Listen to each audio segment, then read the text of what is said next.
So our panel discussion, we will be discussing the getting big things done with VM. What does that mean? What does that do? And how can that help everybody in the country? On this panel, we have Mike Pearsall, which a lot of you have met already. Mike is a CVS. He is working with Ministry of Transportation of Ontario for many years. I won't say how many. And he's been a past president of Value Analysis Canada and also past president of SAVE International. So he's very much involved with the value methodology and very much loving it. And just below, we have Paul Scarbrough, who is a teacher in management and accounting at Brock University. And in his teaching in accounting, he also talks about the value methodology and how we measure value and how we cost value and things like that. So Paul will be the academic side of our panel, discussion panel. And finally, we have Hein De Jong. Hein is in the Netherlands at this moment. I'm not sure which city, though. I forgot which city. Do you know Netherlands, then? Amsterdam, Rotterdam. I don't know. Very good. Close, pretty close. So he's in the Netherlands. Hein is a consultant in the value methodology and has been involved with this methodology for many years also. So all these three, myself, you know me now, Lucie Parrot. I'm the present president of Value Analysis Canada, and I've been involved with value studies for the past 30-something years. So the three panels, hi to you guys. I'm glad to be the only woman on the team again. So don't be too harsh on me, as you can be gentlemen, I'm sure. So all set to start? You're okay? All good. Okay, so the first question I would like to ask all three of you, and I will give you maybe 2-3 minutes each one to answer separately, and then we can interact, is what do you define is a big project? Like in our theme, it's getting big things done with value management. So what is a big thing in your context or in what you know with value management? So let's start with Mike. Can you define what a big... Well, so I guess, you know, from a MTO perspective, as our owner, we have our policy on when we apply, you know, the value methodology to different projects. So there's two aspects to it. The first one would be the financial. Any project that would be over $50 million, I definitely consider to be a big project. And that would be one where I'd be requiring that you must do the methodology. So there's a financial aspect. There's also, though, the concept of repetitiveness. So if I'm doing a business organization, you know, for an office that's, you know, more than 10 people, that's going to be a big project as well, because that's going to have lasting impacts, and there's many people involved in that. But I also think a little bit about sometimes there may be something, an IT program that may not have a large dollar value. It may only be $1 million project or a $2 billion IT project. However, it's going to take us many years to do. So there's that time factor as well. So I think there's a money, there's a number of people, and there's a time aspect. Okay, thank you, Mike. Let's go see what Paul thinks about big things, getting big things done. One of the things that I think is important is actually something that was just mentioned about people. I mean, if I think about my, you know, professional life, one thing that has happened is from year to year, we have expanded who we think are relevant or appropriate stakeholders in almost everything that we do. You know, so the list of what we thought were stakeholders 30 years ago versus on the same project, what we would think the stakeholders are today, I think is totally different. We've really expanded. I my students, I call it our circle of concern or our circle of care. So I think when you have more than a handful of stakeholders, even if the dollar amount is strong, it becomes very difficult to solve. And that means it's a big problem because you have so many interests. So to me, it's like the number of stakeholders / interests define the bigness of the problem. And so and I think we're moving into an era, and Arnaud mentioned that yesterday in his presentation, that what he's experiencing over the life of his experience was that the number of stakeholders had just gotten bigger and bigger. And to me, that's where value engineering has a particular unique expertise, is helping diverse ideas sort of work together, in a harmonious way, or, hopefully harmonious, mostly harmonious way, and so that's that handling huge amounts of stakeholders.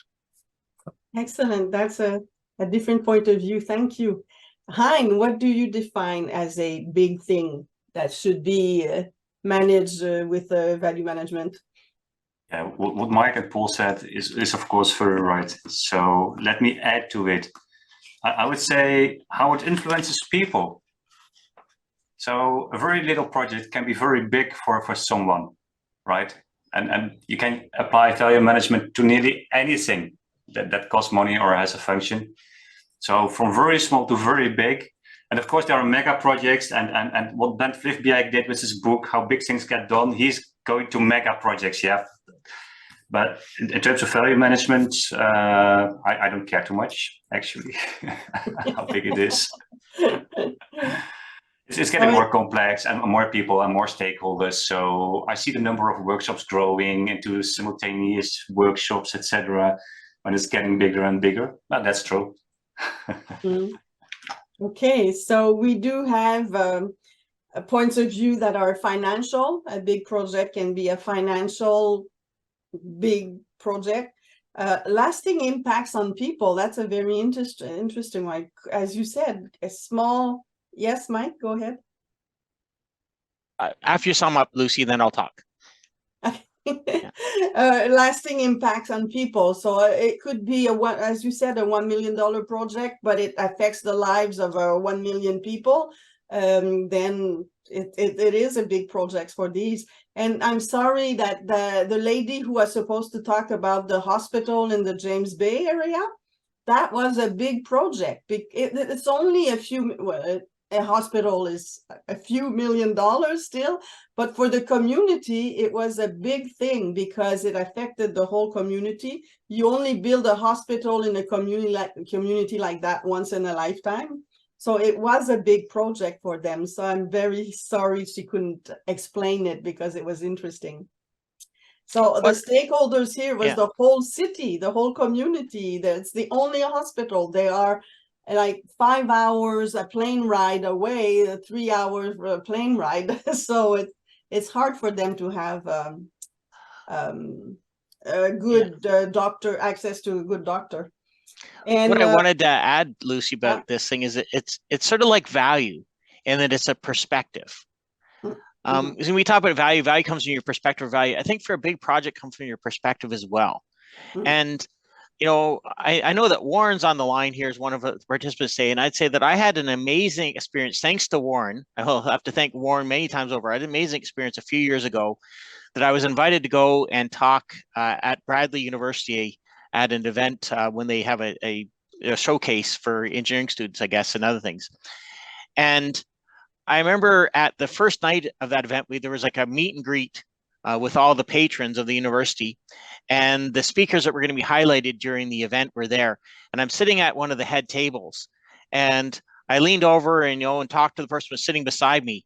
And I said, "Oh, what are you going to be talking about?" And he said, "Oh, I'm currently designing the world's tallest building," and told me all about that. And I thought, oh, that's interesting. And I leaned over to the fellow on the other side of me, and I said, "Oh, what are you going to be talking about?" He says, "Well, I'm currently working on the world's longest tunnel underwater." And and there was a third fellow at the table, and I asked them, what they were talking about, the third person, and they talked about it was the world's largest whatever.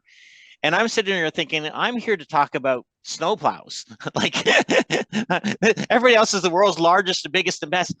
However, to me, it was a big project. To some people that were in the audience, it was a big project. So it's your perspective. You don't have to be the world's biggest and best and largest to be there. I felt humbled to be in that presence of these amazing people that were doing projects that I thought were just like incredible, beyond what I can envision. So it's like the James Bay Hospital, as you were just talking about, Lucie, that in that perspective, because that's the only medical facility in that community, that is a very big thing that's going to be there for many, many years. But that doesn't make it anything less than maybe if you were in someplace like Seattle and building the world's largest hospital there. They're still both big projects. It's all your perspective, just like value is. And that's what I wanted to add. Sorry for interrupting, Lucie. No, it's okay. You're there to talk. I'm there to facilitate. Yes. And as you said, how it interacts with people, the example of that hospital in the Cree community, that interacts with all the community. So it is a big project for them because of that impact on the whole community, everybody. So that was a big project that we could have had information about, but sadly she was sick with COVID and couldn't come. Okay. Also, what is the impact on people when you apply value management to big projects like that? How would you define the impact on not just the stakeholders, but the people who would benefit? Did you work on projects that benefited just a very small group of people, or projects that benefits a large group of people? And how did they get, what kind of impact did they get from big projects? Hein, do you want to start? Yeah, I did some very, very small projects, just some thousands of euros with a big impact on the people who were concerned. And I did some mega billion projects where I think, who cares? Really? Not influencing so very much. But still complex projects, of course, and a big thing. So still interesting for a value engineer to work at. Okay, yeah, so it's not the size of the project. Here, size doesn't matter.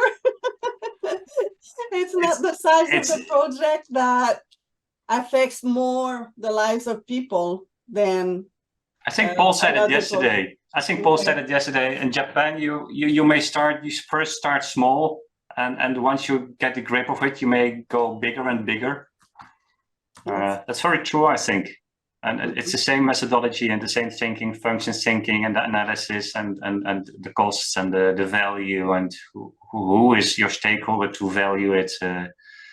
Once you know how it works and how you can talk with people and make your workshops and facilitate their thinking and make the pictures of it, then it's a little bit the same. Yeah.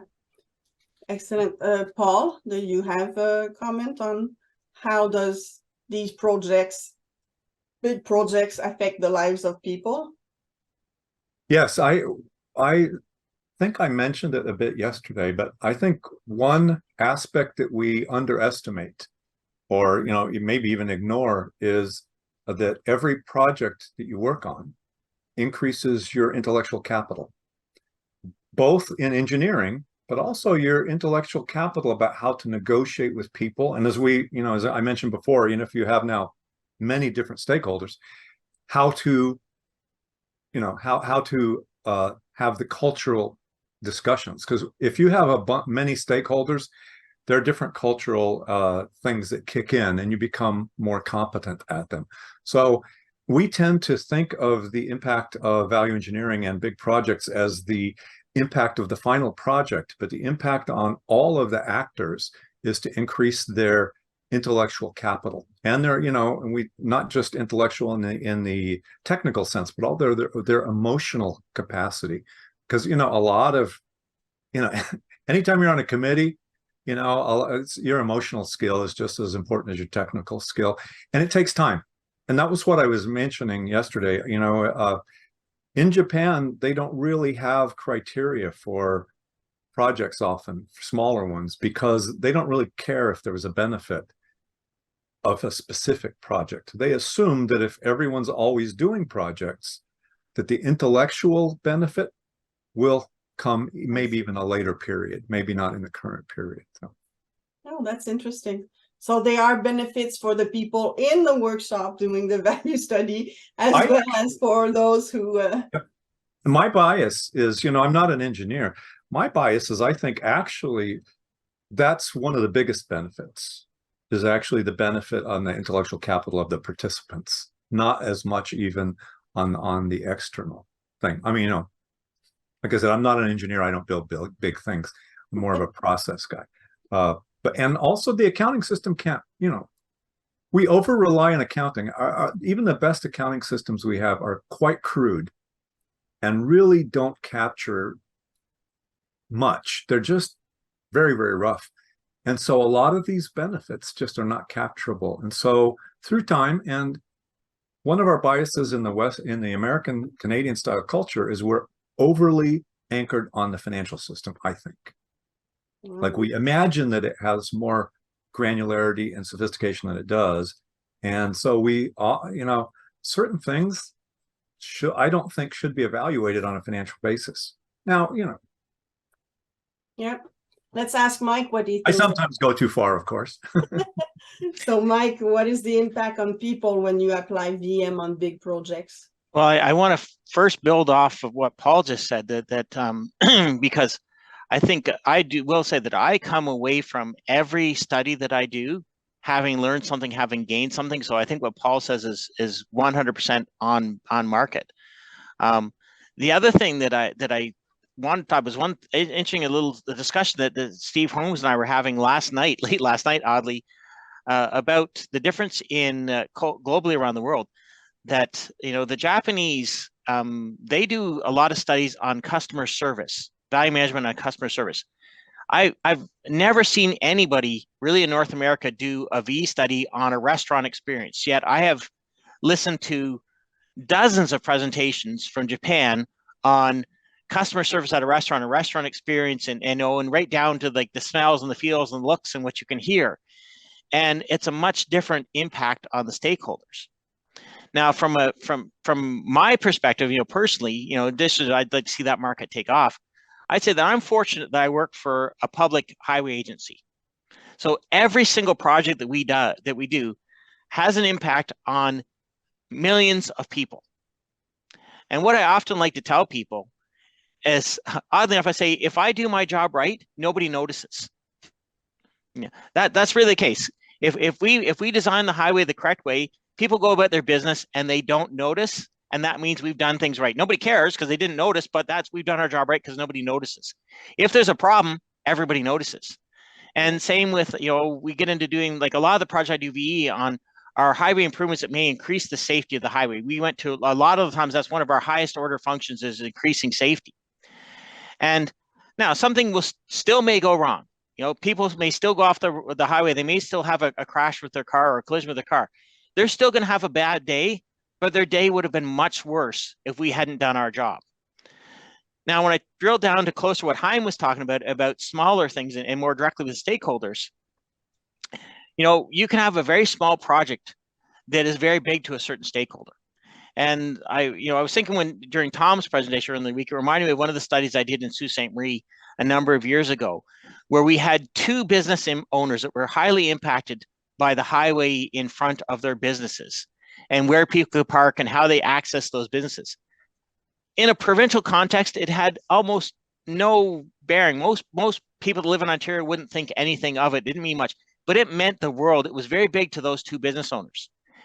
And at that time, we hadn't really used a lot of studies where we brought stakeholders directly into the workshop. And one of the things we said is to do this workshop, I want to bring the two business owners into the workshop, the value management workshop, invite them. In that case, it was face-to-face, invite them to come to our hotel and participate in the workshop. And it was amazing the impact it had on those two business owners, how they felt part of the solution. They could hear all the cases around things. What had gone in years of correspondence back and forth didn't really help their situation. But when they were in the workshop, they were rolling up their sleeves and working together for a solution.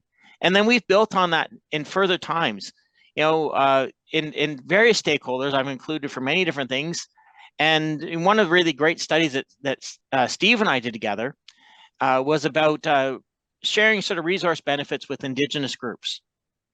And it also helped a little bit too. I thought about how we pick up something culturally from each person or group we deal with, and it ties what Paul said about, how you pick up this little bit of thing and you become more in tune with the groups you're dealing with. And you come at that with a shared understanding. And it really did change my perspective on a lot of things, and so there's a lot of personal impact, and people don't always think about that, but you can have a lot of personal impact. These things are not about financial. They're often about people. So a road is not just a road or a road, but a road has impact on people. I'll come to you, Paul, in a sec. A highway has direct impact on the lives of the people around it or at the end of the road. So yes, although it's a small project for you because it's only a few million and a few kilometers, it can mean the whole lot for those who are at the end of that road. Lucie, if that highway expansion goes through your house, or it means that your business you've had for 10 years is no longer going to have access to that traffic, it's a big thing to you. Or if you're the person who's living in a remote community and that freeway means you can suddenly get to healthcare services in an hour versus a 4-hour drive, it's a big difference. Yeah. Okay, Paul, you raised your hand. Yeah, I just wanted to add in on the other side of this, which is that, I was originally attracted to VE because I lived in Japan for a while and did stuff.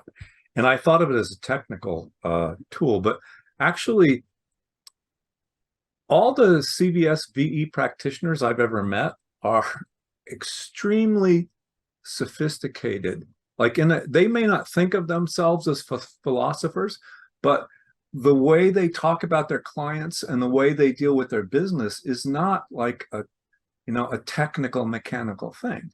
This has had an impact on them all these years of these facilitations, and I suspect they don't realize it, but they are a group of very sophisticated thinkers, and that has been one of the things that I've noticed. I also see it in senior Japanese managers for the similar reason. Because they are exposed to a huge breadth of things. They have forced job rotation in Japanese managers. So they will go from, after 3 years of being a marketing manager, you'll get sent to a production floor for 3 years, and then you'll be a financial manager for 3. I mean, crazy. But I saw the sort of same tremendous intellectual flexibility in them as I see in experienced CVSs. Okay, it creates a different way of thinking. But do you think that all managers have to be good persons, whether they're value managers or line managers? Couldn't hurt. But you're saying that value managers are exposed to that different types of clients, different types of projects and all that, and it brings their values, their management, people skills higher. Yeah. Oh, I agree with that. I feel like that. Do you feel like that, Hein, as a consultant? Yeah, sure. And I also see one remark for Tom Fletcher. Financial is usually the trigger for VE. And that's very true. So to put something else besides it's about people, yesterday I sent an email to my fellows in Indonesia. The high-speed rail there is running from Jakarta to Bandung, and it costed about $7 billion. So they, instead of traveling 3 hours, they have 3/4 of an hour. But $7 billion, for that country, it would probably be 20 billion if you would translate it to Canada. That's a big thing, right? Especially for 20 billion is a lot in Canada as well. So 7 is a lot in Indonesia. They can travel a little bit faster. No, a lot faster. Yeah, sure. Yeah. That's a big thing by definition. How many people in the area that can use that train? That's the problem with Canada. Well, in Jakarta live 17 million people, and Bandung has maybe 2 million or so it's enough. We have 2 examples of cancellations of high-speed rail. California just canceled their second half of theirs, And in England, they just canceled the second, the top half of the HS2 a couple of days ago. Because And they're too in expensive? California, I think they've spent over $100 billion at this point or something. I mean, yeah. And do they cancel them because they're too expensive and there's not the market's not big enough, or? No, the money was the big reason, but associated with that is I think the plans were indistinct. Oh. Right? Because, especially in California, it wasn't really clear, and that's in the book. Bent talked about the book. I talked about this a little bit, and I looked it up. And sure enough, they more or less didn't really have a plan in California. I don't know about the HS2 so much. But, with no VE in the early days, if they call, and that's, why is VE called in late? It's because somebody is out of money, right? And so it's the financial trigger often comes late, because that's whenever the whole thing blows up. But then it's probably too late to have a giant impact with VE. You can have, things can always be better, right? But once you've already spent $20 billion and gotten nowhere, your window of opportunity gets smaller with time and all that. Especially the opportunity with the taxpayers. Yeah. Right. For sure. And then when you cancel such a project like that, the impact on the people is big also, because they're not going to have the project. There are a lot of money spent and they're still stuck with traveling, taking 3 hours between two cities instead of one. So Mike, did you want to add on the impact on people? I just want to add a comment on what you were saying, the guys that were building the highest tower and the biggest tunnel. And then you turn around and you could ask the people that just got the Nobel Prize for chemistry, where they're working on the tiniest of the tiniest of atoms. And that is still a big project. Well, and how much impact it has. I mean, in those cases, they can help people save lives with the surgery and how they can light up things like that. It's, and so I think this is the big, big is not necessarily big. Big is what's, and let's go back to what I said earlier about, it's like your assessment of value. Whether it's big or not big, it comes on the perspective of the people who are looking at it. And yeah. I think that's the same thing. So I said, but our different highway projects we have, what may seem like a small highway project to us is very big to the community or very big to people that it impacts in many different ways. So I think that's all I can say on that question. Do you think, all three of you, do you think that these big projects, those that we see have a big impact on people, do you think that they should have VE to them? Hein? Your reaction? Yes, of course. Of course. So starting with the high speed line, who says it's worth 20 billion to travel 3 hours shorter? And if it would have been 1 hour shorter for 1 billion, would that be okay? Probably yes. So it's huge mistakes are being made because we forget about the outcome and the money, and we don't do the check and balances in time, and that's horrible. That's really horrible. Okay. Yeah. Well. So, but how can we make sure that there is a value study? Educate.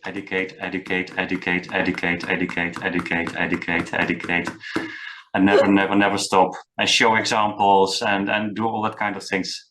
Yeah. Okay, Paul, what do you think? Do big projects require one of my pet biases is that the current system with SAVE is like a really heavyweight approach. The CVS system is a very heavyweight certification, very difficult, and the Japanese use it. So in Japan, the Japanese Association relies on the CVS, but they have also innovated with two sort of smaller in scope certifications. So they have, in those smaller certifications, can get really cheap and easy penetration and then rely on the heavyweight CVS approach when it's needed. But the one thing, my strong bias and perception is that a CVS certification is so heavyweight that it actually it reduces the spread and reduces the impact, because we don't have even the VMA. I think we need something smaller than that can be introduced. The Japanese have one, I mention this all the time. It's like 15 hours worth of study, and then you take an online exam. Obviously fairly small, but you know, if you're in an organization and you have 200 or 300 people who've done that because it's on their, you know, it's on their career checklist, you're changing the information and thinking slowly, not titanically, but slowly. So I think that's what that's what I would see as a missed opportunity. Okay, is this sort of information spread through small means? Yeah. Yeah, That's how you do big things, right? Checking it up in small parts. Yeah. We talked about it before. Yeah. So training to the population in general. It doesn't have to be to scientists or engineers or architects. It could be to all kinds of people to have training. We could actually do training like that in grade school for kids. What is a function? What does it cost? And raise them with that in their mind. I do that. Yeah. I do that with function analysis in my cost accounting class. I used to have students, actually, one of my best tools disappeared because remember, you know, the 3.5-inch discs we used to have? Yeah. Students used to turn in projects with those. So I had, and they would never pick them up. So I would have hundreds of these things in my office. I would take them into the classroom and using function analysis, have the students redesign them based on, you know, and they could do, obviously it was a 1 hour, 1.5 hour class. We're not going very deep, but it illustrated to them that you can do a better job and see you can see things that you don't, like, how do I get this? Certain things become obvious to you once you have a theoretical approach, like the function definition. And the one was, if you remember, all those 3.5-inch discs used to have a little tab, a read-write tab to lock it. And they also had to have multiple materials. So the core of the disc was metal, the slide was usually metal, and then the spring was metal. So you have multiple suppliers. Well, if you just ask people to redesign a disc, they look at it, they come up with nothing. When you start to, even in a class of accounting majors in second year, if you start them off with function analysis, they start to see some of these things and just question them. Right. So, yeah, so I think this type of approach can be very broadly used. You know, I did a tiny job. You know, I wasn't training people, but I tried to expose them just to the concept that they can be good thinkers. You know, and that was the tool I used, as function analysis. But unfortunately for me, nobody has those discs anymore. But that was my best absolute teaching tool, because I could have them disassemble them in class, right? You know, they were things that were throwaways. They could take them apart and see what was going on. And, you know, you can't do that with a thumb drive. So, I use old cell phones. I'm sorry, Hein? You can use old cell phones now. Now, yeah, old cell phones. There are a lot of components in a cell phone. Mike, yes? Yeah. I guess first off, I'll say to Paul that we're cleaning out our office, and we've got boxes of those old 3.5-inch discs that we're going to put in the garbage. If you want them, you can certainly have them, but I don't think the students would know what they are any longer. That's the problem. That's the problem, is the students to see them, they wouldn't even recognize them. Exactly. Well, I saw a meme recently where somebody had gave their grandchild a 3.5-inch floppy, and they said, "Oh, cool, you did a 3D print of the save symbol." It's a different perspective, right? Totally. So I'll say two things. So first, I will say, I think for all what we call big projects, the use of the methodology should be mandatory. And now, unfortunately, I'm not a big fan of saying, make a firm law that they have to be used. I mean, if it takes that, it takes that. But, I'd like people to do it because they see benefit in it. They see the value in doing the methodology. I also think that one of the things that we do wrong in large parts of North America, definitely at least in Ontario and parts of Canada, is we only apply the methodology once to these large projects. I think with a very large project, the methodology should be applied multiple times, because you know it's best to apply it very early in the process. But you also, once again, I talk about, I have value engineered many well-engineered projects, and there was nothing wrong with the project. It just had picked up a lot of baggage over time. And that shows me that, as well, as much I know it's the benefits from applying early is very beneficial, you also need to apply it near the end to get rid of that baggage that's picked up over time. As far as the training thing, I think Paul has a very good point about the training. That at least if I look at my organization, we initially only gave people the 5-day mod 1 training, you know, so the serve like that, save like that. And that was a very small group of people that went to that 5-day training. And then after a few years, you know, we had a smart person looking after our value program, who may or may not be on this call, you know, and he said, you know, we need to develop a 1-day course. And we got executive support to having a 1-day course. And then all of a sudden we went from training 15 people to training 300 people. And it became something that every single person that was in our design offices and various offices, it became part of their mandatory training to take that 1-day course. They didn't walk away with any sort of certification, you know, other than they'd taken this course to get to check it off on their learning plan. But we reached a lot more people. And then we had people that weren't in the initial target audience who knew about value analysis, knew about the methodology, could be on team members. They could end up in an executive position, and they were then giving support. So yeah, I think we should do this. And I had people then would tap on my door and say, I've got a problem. Mike, can you work your magic and solve it?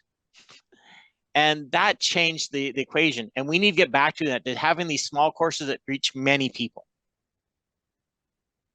That's an interesting point of view, to try to get more people trained basically, so they know what the methodology is. They don't become a specialist. They don't want to facilitate a workshop, but now that they know about it, they can see, oh, I have this problem, and it probably with you guys probably has nothing to do with roads or with highways or overpasses, but they had to do with maybe a process or something, a contact with the population, and they can say, how can we help me or solve that problem?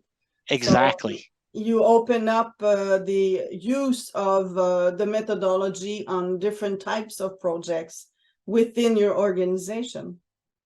It does, and outside as well. I mean, I'll say one thing, you know, our 1-day course, we use an example, we use somebody building a backyard deck. And we picked it originally, we had some help from a adult learning course. It was something that would be common, that people, you know, that anybody took our course be familiar with. What I find very interesting is that, maybe 5 years after we started doing this course on a regular basis, I was, you know, at church one day, and somebody came to me and said, can you help this member who's struggling financially, and she needs a new backyard deck, and she's not sure what to do. And I said, you know, I can help with that. And I've already done the V study, and I can help and use some suggestions we got into that course, and did their backyard deck for them at a fraction of the cost that they thought it was going to be. And they were very, very happy with the results. So I got to use that training example, real life, a couple of times now, and made people very happy of it. Well, that's what Hein, oh yes, go ahead, Paul. You're muted. Somebody had to do it. One thing that's come up at the symposiums for a number of years is the idea that VE can support many other business techniques. That could also be part of the short 1-day course, right? Because, and people have heard me speak before say that in Japan, VE is the core of what's called here lean production. And it's the idea of function analysis drives 100% of lean production in Japan. But here we don't see it. So if we had a 1-day course in VE, we could explicitly show how it connects to other things, to definition of activities, to definition of decision nodes in project management, to definition of waste in lean. You know, so we can say that actually, and it also can then go to large scale VE type studies. So VE, the underlying logic doesn't just serve VE, it potentially serves a lot of other things. About 4 or 5 years ago, there was a really good presentation at the symposium in Niagara Falls, where a guy actually had a list of all the, you know, alternate, I think he called them the additional value tool. I forget, he had a nice phrase where he listed all the other business tools and mentioned how VE could connect. So that could also be part of like the information spread. We talk about it, but I've never actually seen training that does this. Oh, interesting. Actually, I remember I did a presentation on the interaction between value engineering and design thinking. And now with the integrated development process, that's where they can benefit from some tools of VE without doing value engineering as we know the whole shebang. You Right. can use the function analysis tools and the characteristics of the functions in the design process. So these are things where we need to be more proactive, maybe. I don't know, how is it happening in the Netherlands, Hein? Is there more interaction between the value methodology and other methodologies? And is it used only on big projects or also on little ones? Do you see that? No? Oh, same situation as in Canada, I think. No big differences. But I like that Paul's idea very much of making a one-day training, which is more integrated and it goes way higher than a standard value engineering talk. I think that would be good. It would be good for us to make something like this. It takes always a long time to make it. If we can do something together, that would be a good idea, I think. Yeah. And it allows some people that cannot take 5 days off or 4 days now for the VMF1 course. It allows them to go to a one-day course and be introduced to the methodology. Yeah, you know, we talk with a lot of people, and sometimes it's 1 hour, sometimes it's 2 hours, sometimes you get 4 hours, sometimes you get a day. And you try to investigate what kind of people are you, what are you looking for, and then the story comes, you know. And I have some slides and I have some pictures and asking for what they want to achieve and their problems, and you talk, and in the end they say, well, that's really very, very interesting. Let's do some pilots, or let's try it here or there or whatever. But that's the education. I think that's the basic education. Training. Okay, all of you who are with us, if you want to interact with one of our experts, don't hesitate to either write a question in the chat or raise your hand, and I will allow you to ask your question or even give your comments. We have this panel discussion, but it's open to all of you if you want to. So we just need a little bit of discipline so we don't all talk at the same time, but we would really like to have your comments and your knowledge added to this discussion. Don't hesitate to make yourself heard, either, as I said, by the chat or by raising your hand. Excellent. So the impact of people on the value management. Sorry, whoops! My mouse is going crazy here. The impact on people on big projects. We've talked about that a little bit. Do you think that bigger? I'm trying to find a way to say that big projects have impact on, most of the time, a lot of people. Smaller projects can have a big impact on other people, on another group of people.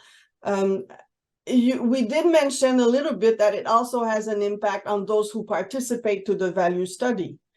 You've talked, Paul talked about the impact on the facilitators. What about the others, the subject matter experts? Do you think that when they're on the value study, on big projects that have an impact on people, that they evolve also? Paul, do you want to start with that? No. No? Okay, Hein, yes. Yeah, one of the best ways to do advocacy for value engineering is having people in the VE workshop. So we see the complete picture and they see why it works, how it works, and they start thinking, wow, Why did it work? We newcomers never recall what happened in the workshop. It is too much. That happens too much. It's too fast, and the facilitator, you know, bang, bang, bang, bang, is continually proceeding fastly, and you are shaken all around. But in the end, they think, wow, this worked. What happened? They will never forget it. They will never forget it. But getting people there, that's a problem.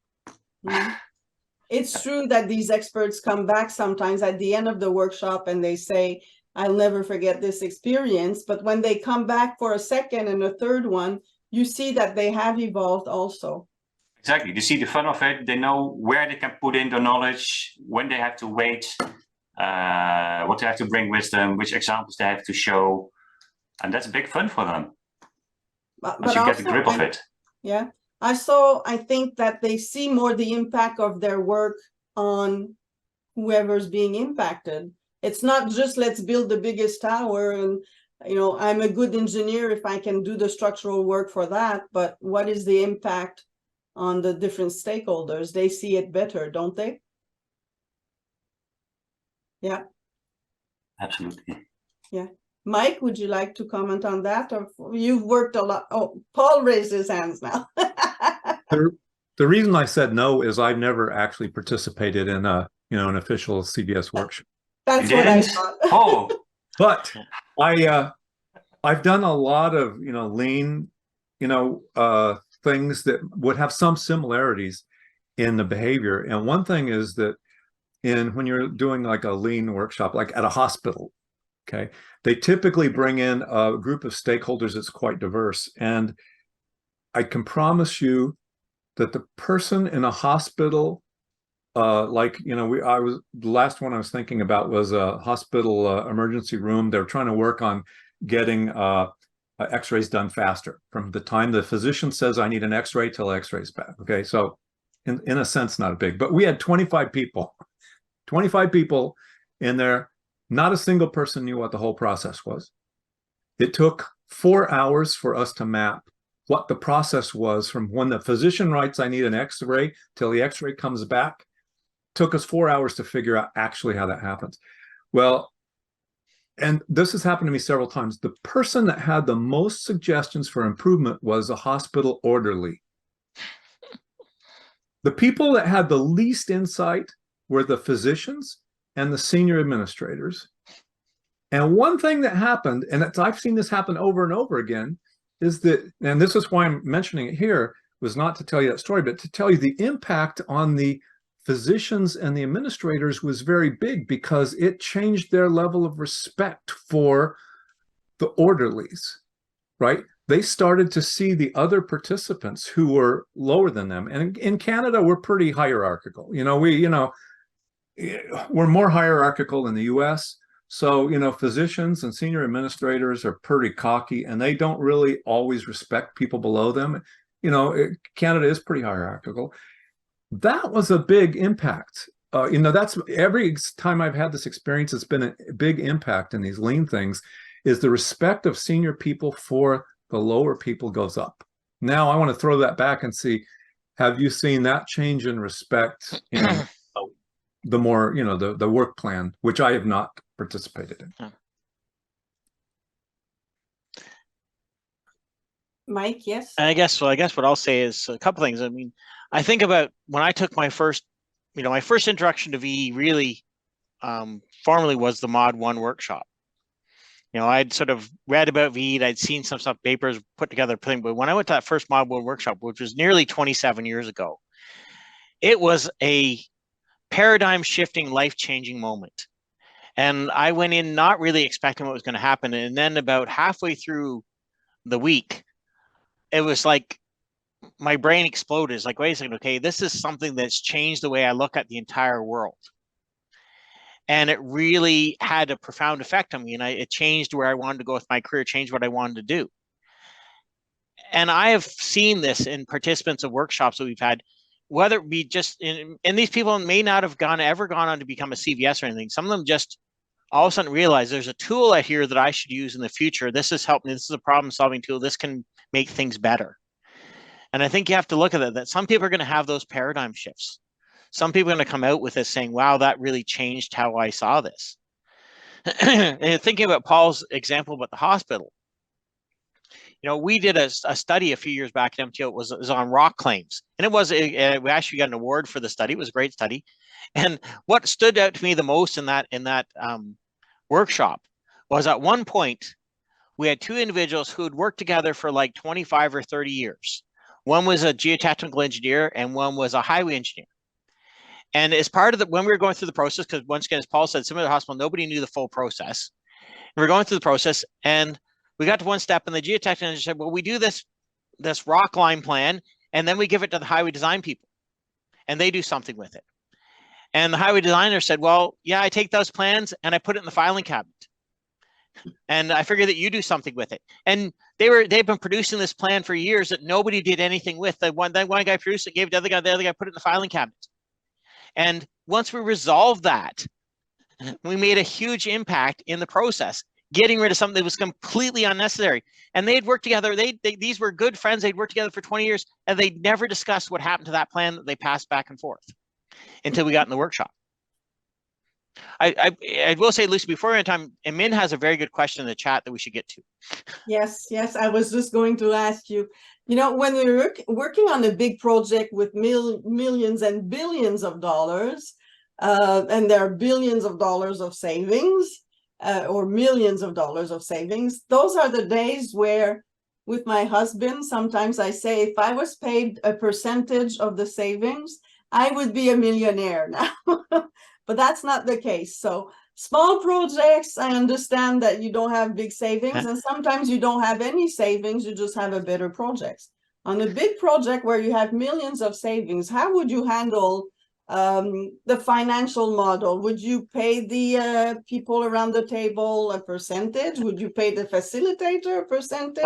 Do you still stick to hourly pay, or how do you handle that? This is one I love to talk about, Lucie. So officially, we still pay based on a lump sum fee, or if it's a retainer, we pay on an hourly fee. I am waiting for the day, and this is why I tell my wife all the time. I said, I'm still waiting for the day when you know, somebody comes to me and agrees to a percentage of the savings to compensate me for the study. And I said, I'm not that greedy. I'm not looking for 10%. I'm not looking for 1%. 0.1%. If you agree to 0.1%, you know, I would like to take you up on that offer. And, you know, especially for a big project. And you think about it, you say, okay, you think about all these other things that these financial organizations, or the people who do construction administration, or the people who look after the accounting, they all get paid a percentage.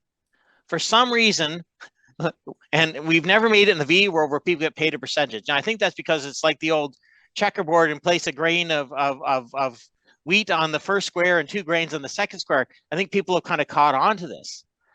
But I do think that I think we should think in the future of a model where you get some sort of a percentage the facilitator does for the efforts that come out of this. And it can be very small, especially on a very large project. That may change the world. It may change how many people want to get into this business quickly. But I'm waiting for the deal. If anybody has a large project and they want to give me 0.1% of the savings, I'll quit my job and start tomorrow working for you. But sometimes a project after a V workshop is more expensive, but has more benefits to it, or, you know, more functions to it. But I'll take that risk. Yes, Hein. Yeah, we have. I made a paper. It's called our No Cure No Pay Agreement. And for some clients who are critical, I show to them and I say, no cure, no pay. You know, and then just pay me 10% when it works, and you don't pay me if it doesn't work. And then they're getting curious because they start calculating, and they say, okay, how does it work? You know, it's perfect way to start a conversation. And until now, no one said they want to do it. They said, I'll pay you just your fixed fee, because they are convinced that we are going to save a lot of money. So yeah, Mike, I agree with you. If you ever find it and you need a co-facilitator. Well, after 30 years, I would be really, really rich, but that's not the case. And I know that in Indonesia and Asia, what was it? The FIDIC, the Fédération Internationale d'Ingénieurs Conseil, the consultancy. They put it in their standard contract that the savings will be split 50-50 with the client and the contractor. Well, that happens sometimes, yes. Yeah. But you know, Indonesia, that's a big starting point for tremendous fraud on all fields. So they skip it. And I'm glad they skip it, because I don't think that's the way you should optimize a design. To be honest, but that's a personal thing. It can be tricky, that's for sure. We have Absolutely. the comment that says if the VE team members also receive a small percentage, everyone would want to be on the VM team. Well, it would be a tremendous push to do more VE indeed. Yes. And maybe why don't you give them, well, I don't know, holiday or whatever is worth money, which is in your scope of control, without pushing corruption too much, but making them really happy. Wow, how much did you save? You know, if you can get that conversation in an organization, that would be fantastic. Yeah, but that question, how much did you save, is a tricky question, because it is. You know, we even have clients sometimes that say, oh, the value study failed because we didn't save anything. But we've changed all kinds of things inside the project to make it much better, more online with the needs, but at the same cost. So you have to measure the value. So what are the new benefits over that same cost? You have more benefits, more functions realized at the same cost, so you have a higher value. So you maybe have it to only make sure remains that a you can dream. measure that. It only remains a dream, maybe, to get more paid if you save a lot of money. Okay, so we have 3 minutes left to wrap up. So what I've heard is that big projects can be big things. There can be big projects that could be by a financial aspect, a lot of money involved, but also it could be because they have a lasting impact on a few people, or even better, on a lot of people. Then it's a big project. The time also is a factor for a big project. So if the project takes a lot of time, then it becomes a big project, or saves a lot of time in the process. It could be a big project. The more you have a bigger number of stakeholders, that's a big project. And all these factors are factors that define a big project, and you all agree that if one of these factors is there, that there should be a value study to optimize either the financial or the time or the impact, make it better for everybody. One aspect that you did mention is that training can be very important to increase the number of people aware about value studies, and knowing that this type of project, a lot of impact on a lot of people, we should do a value study there. The short one-day course could be a way of having those people train, you know, instead of the 4-day whole shebang thing that gives you certification. We don't really need all these people with certification. Okay, so we've talked a little bit about savings and not savings, and if they should be shared or not. That's in itself, that's a whole big topic that could have a whole panel discussion on that. So any closing statement? Mike, would you like to say something specifically? Yeah, well, thank you very much. I'd say, first off, it's always a pleasure to serve on a panel like this with you, Lucie. Thank you for facilitating so well. And it's an honor to be with Paul and Hein as well. Sort of, I once again, I feel small in relationship to some of their experiences and insights, right? But I think the important thing to talk about here is that, you know, the methodology can have an impact in many different ways, and we have to consider that in everything that we do. And no project is really too small or too large. It just takes a different approach and a different use of the methodology and the tools that you're going to apply. never too large or too small. That's a very interesting point. A small project, a couple of hours, 3 or 4 persons around the table, you can do the job plan just as well as a big project with 30 persons around the table and a 5-day workshop. Paul, you want to say something to?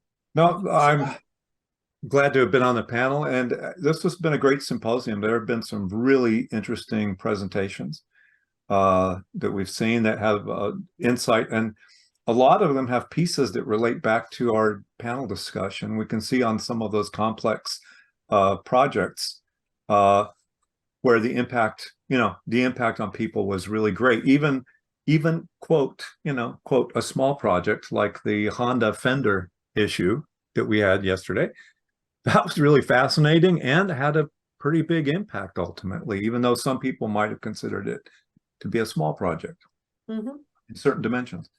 So really great to be here. Thank you. Well, we're very happy that we had you with us. Hein? Yeah, I enjoyed it very much. 3 good days, nice conference, not too long, not too short, great speakers. What else could we have in a community like this, right? It's great. Yeah, thank you very much, Lucie, for facilitating this event. Thank you. Thank you all. So Mike Pearsall from the MTO, past president of VAC and SAVE. Paul Scarbrough from the Brock University, teaching accounting, and Hein De Jong from the Netherlands. I still don't know which city. Nijmegen. Consultant in the value world. And we thank you very much for your insights, for your discussion. It was a pleasure having you with us. And we will continue now with the closing statement of this symposium.